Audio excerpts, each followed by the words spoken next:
श्री शिवाय नमस्तु।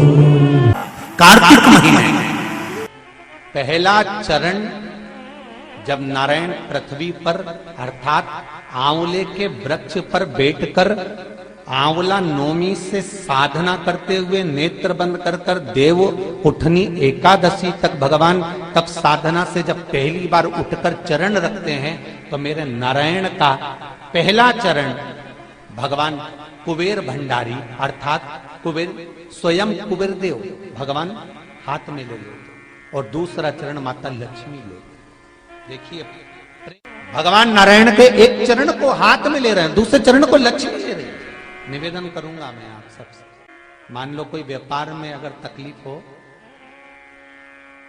कमाई अच्छी नहीं हो रही हो, व्यापार नहीं चल रहा हो, तो निवेदन करूंगा कि किसी के चक्कर में मत पड़ना, कहीं जाकर पूछना मत ही। केवल देव उठनी एकादशी के दिन जो अभी आने वाली है कार्तिक के महीने में देव उठनी एकादशी, इस दिन एक सिक्का जब रात्रि को आप तुलसी जी की पूजन करें, ठाकुर जी की पूजन करें, एक सिक्का उसको नीचे रखकर उसको भगवान को विराजमान कर तुलसी माता या शालिग्राम जी को विराजमान कर फिर पूजन करना।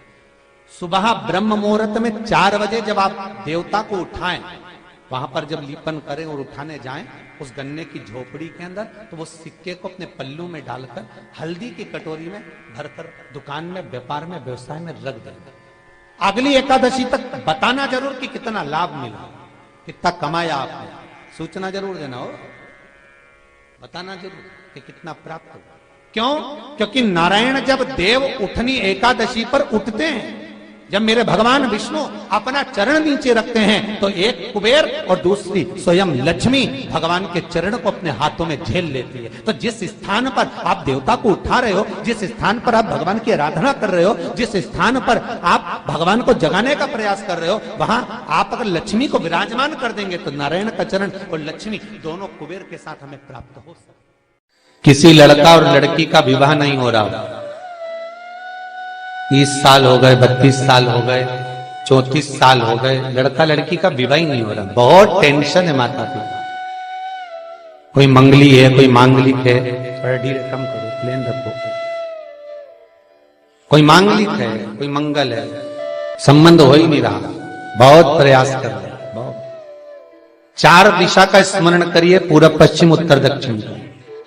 हथेली पर आटे का दीप लगाइए, घी भर लीजिए और 4 बत्ती उसमें अलग अलग रख लीजिए।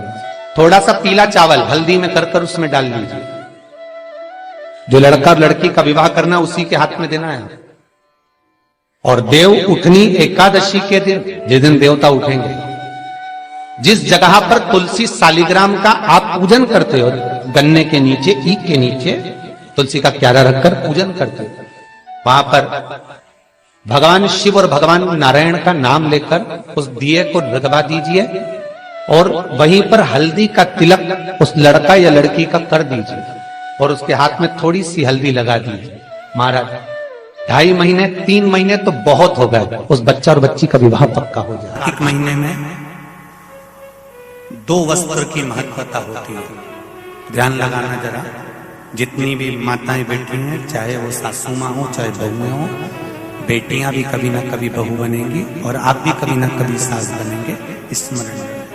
कार्तिक महीने में 2 वस्त्र का विधान है, एक पीले कलर का वस्त्र और एक लाल कलर का वस्त्र। एक पीला वस्त्र है, एक लाल वस्त्र। आज देव उठनी एकादशी है, ऐसी कोई माता नहीं होगी जो अपने घर में तुलसी जी का पूजन नहीं करे। घर की माँ यदि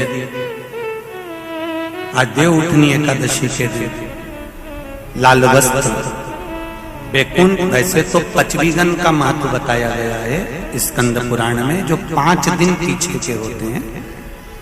आंवला नवमी से जो क्रम 25 का चालू होता है, पूर्णिमा तक, बैकुंठ चतुर्दशी के क्रम तक, उसका जो महत्व, इन 5 दिनों की महत्वता वैसे स्कंद पुराण में कही गई है, पर आप समझें उसको।